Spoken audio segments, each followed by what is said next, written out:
Okay, I can tell you some experiences during the civil rights movement. One of the things that was really striking to me was in the military.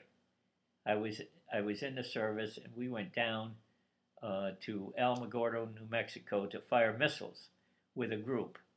And one of my best friends was a black fellow from from Maryland, and he had been discriminated against in high school. He was a tremendous athlete, and so we got a 3 day pass after we fired missiles at the in New Mexico, and we went to El Paso, Texas, and we decided, a group of us, about 7 of us, decided to get a room in El Paso because we had a 3 day pass.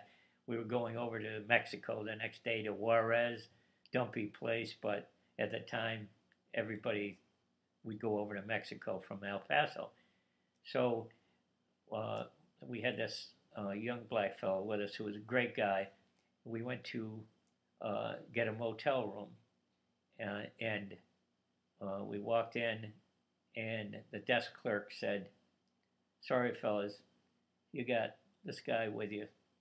We don't rent rooms to blacks."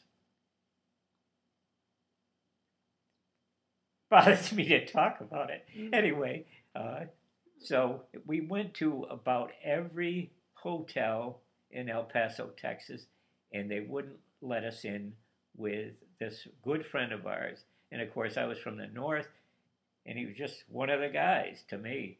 But the people down south, and this was in the late 50s, they just wouldn't let him in, wouldn't let us in as long as we had a fellow that was Afro American with us. And so, anyway, we finally went to the worst section in the poorest looking uh, hotel in El Paso, Texas. And the desk clerk said, "Okay, it's late. You guys are looking for a room. We'll rent you rooms, but keep this guy out of sight." And so we all took a room there and stayed there. It was the only place we could get a room as long as we had, you know, someone that was being discriminated against with us. So we stayed there for 2 nights while we had the 3 day pass. And that really opened my eyes to how much discrimination there was in the South.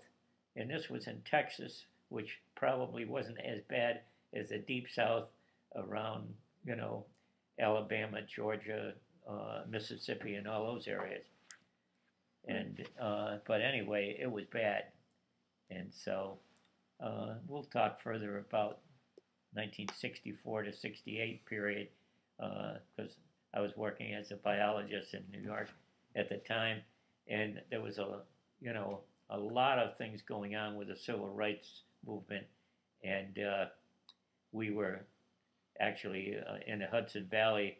Later moved to New Paltz, where our office was, and there was a college there, and there was a lot of uh, unrest in the colleges at that time with the fact that there was so much discrimination, not only in the South but all over the United States.